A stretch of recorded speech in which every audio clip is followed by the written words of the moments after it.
ஐயையோ, இந்த சைக்கோ கிறுக்கி வீட்டு வெளியே நின்றுகிறாளே. இன்னைக்கு என்ன சண்டை வலிப்பான்னு தெரியலையே. கோமதி, என்னம்மா இங்கே நின்று இருக்க? நீ வீட்டுக்கு வர நேரம் ஆயிடுச்சுல்ல, அதான் உன்னை ஆசையாக வரவேற்கிறதுக்காக வழியிலேயே விழி வச்சுன்னு காத்துட்ருக்கையா. சரிம்மா, வழி விடு, வீட்டுக்குள்ளே போகலாம். இங்கே எவ்வளோ நேரம் நின்று பேசுறது? சரி, வீட்டுக்குள்ளே போகிறதுக்கு முன்னாடி நான் ஒரு கேள்வி கேட்பேன், அதுக்கு பதில் சொல்வியா? என்ன கேள்வி கேட்க போகிற? கேளு. ஆமாம், டெய்லி ஒரு பொம்பளை உன் கடையில் வந்துட்டு ஓசியாக வடகறியும் இட்லியும் சாப்பிட்டு போதாமே, என்ன விஷயம் அது? ஓ, அதுவா? அது நம்ம பாய்மா தான், உனக்கு தெரியுமே. அவங்க டெய்லியும் வந்துட்டு இட்லி சாப்பிட்டு போவாங்கம்மா நம்ம கடையில். ரெகுலர் கஸ்டமர் அவங்க. அது கரெக்டு தான், அவங்க டெய்லி நம்ம கடைக்கு வருவாங்க, எனக்கும் தெரியும்.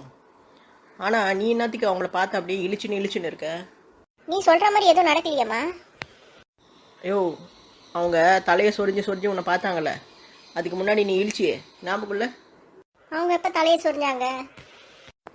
நீ காது நோண்டியே, அதுக்கப்புறம் அவங்க தலையை சொரிஞ்சாங்களே. ஏய், உனக்கு என்னடி ஆச்சு? கேட்டதுக்கு பதில் சொல்லு. நான் எப்படி காது நோண்டினேன்? நீ திருட்டுத்தனமாக வடகறி எடுத்து போய் அவங்ககிட்ட கொடுத்தல, அதுக்கு அப்புறமா. எதுக்கு அப்புறமா? ஐயோ, வேணா குழப்பாதையா. முதல்ல நீ வடகறியை கொடுத்த, அதுக்கப்புறம் காது நோண்டின, அதுக்கப்புறம் அவங்க தலையை சொரிஞ்சாங்க, அப்புறம் நீ இழிச்ச. இதெல்லாம் உனக்கு யாரடி சொன்னது? யாரோ சொன்னாங்க. நீ என்ன கடையில் வர பொம்பளைங்க கிட்டலாம் ரொம்ப பேசுகிறியாமே, அதுவும் ரொம்ப சிரிப்பாலையாக கேட்டுனுக்குதாமே. பக்கத்து கடையில் இருக்கவங்க கம்ப்ளைண்ட் பண்ணிட்டு இருக்காங்க. அப்படிலாம் ஒன்றும் இல்லடி. அவங்க என்ன கேட்குறாங்களோ அதை எடுத்துகிட்டு போயிட்டு நான் வச்சுடுவேன். காசு கொடுத்தா வாங்கிட்டு சில்லறையை மீதி கொடுத்துட போகிறேன். மற்றபடி யாரு கூட நான் பேசுறது இல்லடி. சரி, அந்த பாயம்மா நேற்று பச்சை கலர் ட்ரெஸ் தானே போட்டுன்னு வந்தது? இல்லையே, பாயம்மா கிட்ட பச்சை கலர் ட்ரெஸ் கிடையாதே. அது எப்பவுமே நீல கலர் ட்ரெஸ் தான் போட்டுன்னு வரும். சரி, அது நீல கலர் ட்ரெஸ் போட்டுன்னு வந்தது இல்லை, அது எப்படி ஒரு 500 ரூபாய் இருக்குமா? சேச்சே, அது ஒரு 250 ரூபாய் தாண்டி இருக்கும். எப்படி அவ்வளோ கரெக்டாக சொல்கிற?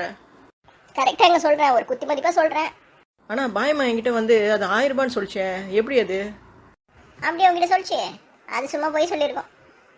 சரி, நான் ஒரு 250 ரூபாய் தரேன், அந்த பாயம்மா கிட்ட கொடுத்து எனக்கும் அதே மாதிரி ஒரு ட்ரெஸ் வாங்கி கொடுக்க சொல்கிறியா, பச்சை கலரில்?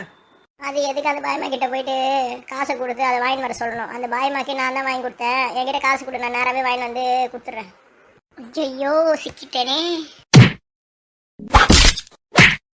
யோ, எனக்கு தெரியாமல் என் பின்னாடி எவ்வளோ வேலை பார்த்துட்டு இருக்க நீ. இதுக்கப்புறம் வீட்டுக்கே வராத, ஒழுங்காக ஓடி போயிடுங்க. அது கோமதி, நீ நினைக்கிற மாதிரிலாம் இல்லைம்மா. நான் ஃப்ரெண்ட்லியாக தாம்மா வாங்கி கொடுத்தேன்.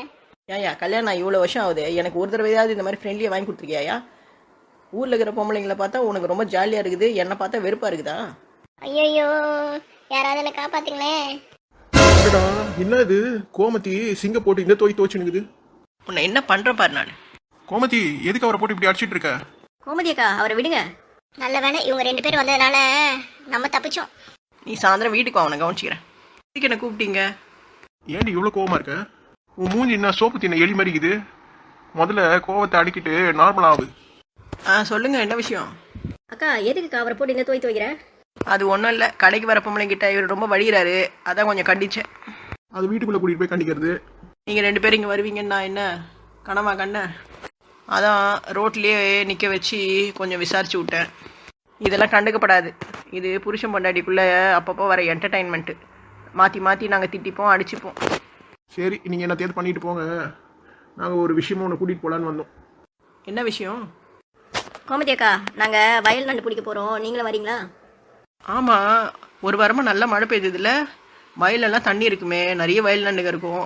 சரி வாங்க, நம்ம 3 பேரும் போய் வயல் நண்டு பிடிச்சிட்டு வருவோம். இங்கே பாரு, இப்பயே சொல்லிட்டேன், பிடிக்கிற வயல் நண்டில் பாதி நண்டு எனக்கு தான் சொந்தம். ஏன்னா எனக்கு தான் ஜுரமும் சளியும் இருக்குது. சரி சரி வா, நம்ம எவ்வளோ நண்டு பிடிக்கிறோமோ அதில் பாதி பாதி ஷேர் எடுத்துக்கலாம். எங்கள் 2 பேருக்கும் நண்டு பிடிக்கிறதுக்கு கொஞ்சம் பயமாக இருக்குது.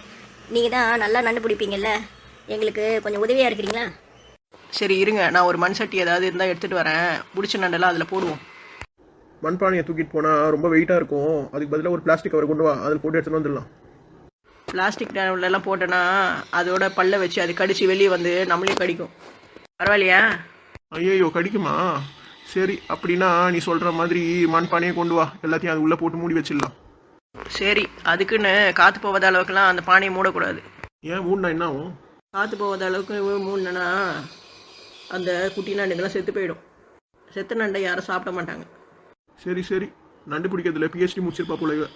சீக்கிரம் போயிட்டு பானை எடுத்துட்டு வா, நாங்கள் இங்கே நிற்கிறோம். அன்னைக்கு நண்டு பிடிக்க போறியாம்மா? ஆமாம் சிங்க, இன்னைக்கு நண்டு பிடிக்க தான் போகிறோம். நீ வரியா? ஐயோ, இந்த ராட்சஸை முதல்ல இங்கிருந்து கூட்டின்னு போங்க. நானே இவ எப்போ வெளியே போவான்னு காத்துட்டு இருக்கேன். நல்ல வேலை 2 பேரும் வந்து என்னை காப்பாற்றி விட்டீங்க. அண்ணா இன்னைக்கு அடி பலமாக ஊந்துது போலகுது. அதெல்லாம் ஒன்றும் இல்லைம்மா, டெய்லி வாங்கி வாங்கி பழக்கமாயிடுச்சு. சும்மா கொசு தட்ட மாதிரி தான் இருந்தது. உன் பொண்டாட்டி வரா, போட்டு கொடுக்கட்டா? வேணாம் வேணாம், நான் இடத்த காலி பண்ணுறேன்.